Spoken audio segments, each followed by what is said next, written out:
mind. I'm glad you're here. Today, we are talking about something very specific, and honestly, quite personal. We are talking about the "is this normal" phenomenon.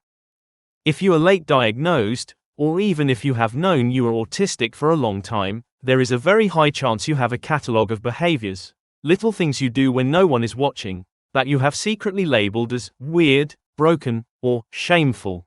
Maybe it's the way you sit.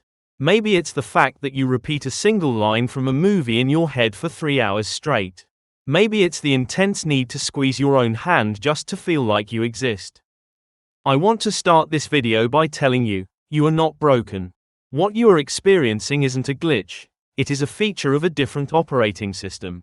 Today, we are going to validate 5 specific behaviors that often go unspoken, explaining the why behind them, so you can finally stop asking, "Is this normal?" and start realizing, yes, for me, this is necessary. Before we dive into the specific behaviors, we need to redefine what normal actually means. In a world built for neurotypical brains, normal is often defined by how well you hide your discomfort. For years, I thought that everyone else was just better at coping than I was. I thought everyone's clothes felt like sandpaper, or that everyone heard electricity buzzing in the walls, but they just had more willpower than me. That is the trap. When your baseline for sensory input and emotional processing is different, your coping mechanisms look different.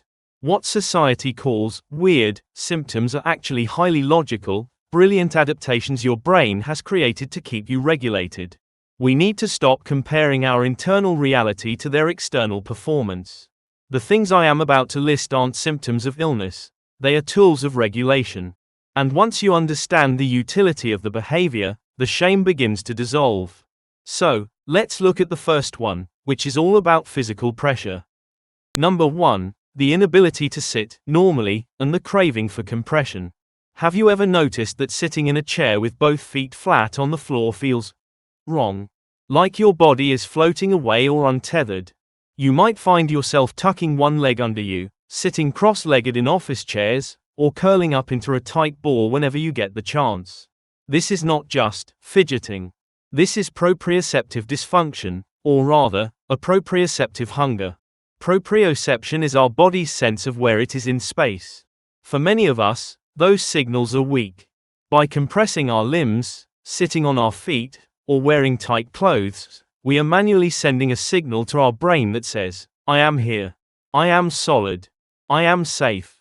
I used to force myself to sit straight in meetings, and I would leave exhausted, not because of the work, but because of the physical effort of maintaining a posture that felt unsafe.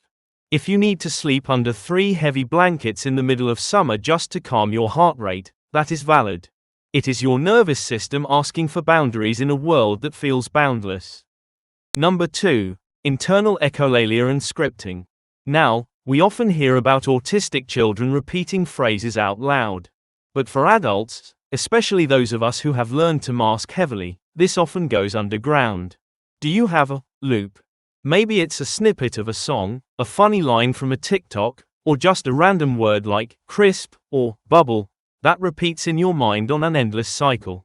Sometimes, I catch myself mouthing the words along with a movie I've seen 20 times, barely moving my lips. This is known as delayed echolalia, and when it's internal, it serves a massive cognitive function. It is a predictable, safe pattern in a chaotic world. When I am stressed, my brain grabs onto a phrase and loops it because it is. It requires zero processing power. It is a mental resting place. If you spend your shower time rehearsing conversations that haven't happened yet, or rewriting conversations that happened 5 years ago, you aren't obsessing. You are scripting. You are building a database of social interactions so that next time, you don't have to process it manually. It is a survival strategy, not a glitch. Number 3, visual stimming and comfort content. Let's talk about the rewatch. How many times have you watched your favorite series? Is it 10? 50? There is a common misconception that autistic people lack imagination. The truth is, new information costs us energy. Processing a new plot, new characters, and new emotional stakes is expensive. Returning to a favorite show, video game, or even a specific YouTube video is what I call dopamine mining. You know exactly what is going to happen.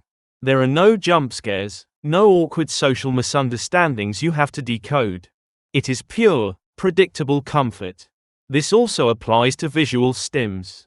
If you find yourself staring at a spinning fan, or watching dust motes dance in a sunbeam, or watching those, oddly satisfying, videos of soap cutting for an hour, that is visual stimming. It puts your brain into an alpha wave state, similar to meditation. You aren't wasting time. You are rebooting your processor.